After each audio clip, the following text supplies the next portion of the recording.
সমাজের নবনির্বাচিত সভাপতি হিসেবে মডেল সমাজ বিনির্মাণে আপনার ভূমিকা কি একটু আমরা জানতে চাই।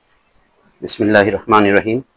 সর্বপ্রথম মহান আল্লাহ পাকের দরবারে শুকরিয়া আদায় করছি এবং আমার এলাকাবাসী যারা আমাকে নির্বাচিত করেছেন তাদেরও শুকরিয়া আদায় করছি এবং সাথে সাথে ধন্যবাদ জানাচ্ছি আপনাদের প্রগতি 24 টিভিকে।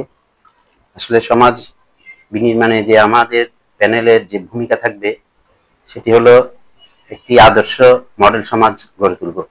এখানে মডেল করতে যেসব জিনিসগুলো প্রয়োজন হয়, যেমন মনে করেন পুরো আমার এলাকাটাকে সিকিউর করব, সিকিউরিটির আওতায় নিয়ে আসবো এবং সিসি ক্যামেরা আওতায় আনার চেষ্টা করব। তরুণ যুবকদের খেলাধুলার একটা সুব্যবস্থা যেন হয়, তারা যেন যত্রতত্র বসে আড্ডাবাজি না করে, সেই জন্য একটা খেলার ব্যবস্থা আমাদের করতে হবে। সমাজে একটি স্থায়ী কার্যালয় করতে হবে। তারপর যে গরিব দরিদ্র যারা আছে আমার এলাকাবাসী, তাদের সুখে দুঃখে সবসময় সাথে থেকে কাজ করতে হবে। এসবগুলো যদি করতে পারি তাইলে মনে করবো আমার সমাজটা মডেল হয়েছে। এখন আরেকটা বিষয় জানবো, নির্বাচনের পরে বর্তমানে সমাজের কি অবস্থা এবং আগে কি অবস্থা ছিল? আলহামদুলিল্লাহ, সবাই খুব আনন্দিত। আপনারা তো খোঁজ খবর নিচ্ছেন? আমরা সবার সাথে খোঁজ খবর নিচ্ছি এবং প্রত্যেক বাড়ি থেকে আমরা প্রতিনিধি নিয়ে আমরা একটা কমিটি গঠন করেছি। 65 বা 70-এর কাছাকাছি আমরা সদস্য অন্তর্ভুক্ত করেছি। এখনো ফাইনাল হয়নি, এখনো আমরা এটা অ্যামেন্ডমেন্টের প্রক্রিয়ায় আছি। অর্থাৎ আপনারা এলাকাবাসীর খোঁজ খবর নিচ্ছেন? এলাকাবাসীর খোঁজ খবর এখন থেকে নিচ্ছি আলহামদুলিল্লাহ। তো স্থায়ী কার্যালয় যেহেতু নাই, এখানে সবাই বসে সবার অভিমত প্রকাশ করতে পারছে না। আমার বাসার নিজ অফিসে বাসভবন আসছে। আমরা খুব শীঘ্রই আমাদের একটা স্থায়ী কার্যালয় করব, তাতে আমাদের সবার কথাগুলো শোনার জন্য একটা ভালো একটা পরিবেশ তৈরি হবে। প্রশাসনের কাছে কোনো প্রত্যাশা আছে কি?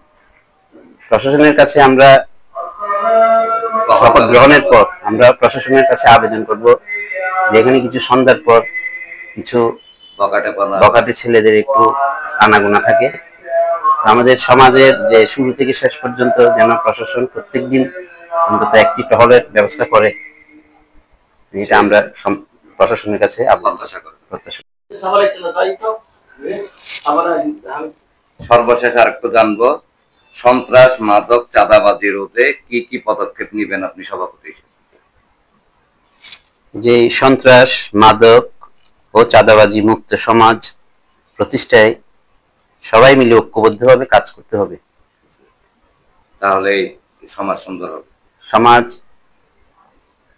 যে মডেল করার জন্য যে সবাই মিলে কাজ করতে হবে।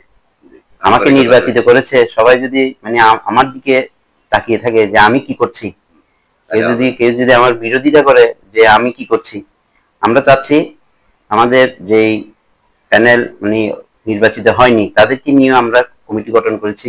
আমরা সবাই মিলে, এলাকার সবাই মিলে আমরা এই সন্ত্রাস, মাদক ও চাঁদাবাজি মুক্ত সুন্দর সমাজ, মডেল সমাজ প্রতিষ্ঠা করবো ইনশাল্লাহ।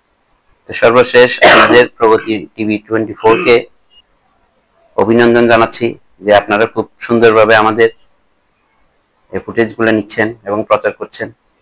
আগামী দিনে যেন আরো সুন্দরভাবে আপনাদের টিভি চ্যানেল এই কাজের সাথে সম্পৃক্ত থাকতে পারে, আমাদের সাথে সম্পৃক্ত থাকবে আশা করি। আসসালামু আলাইকুম ওয়া রাহমাতুল্লাহ।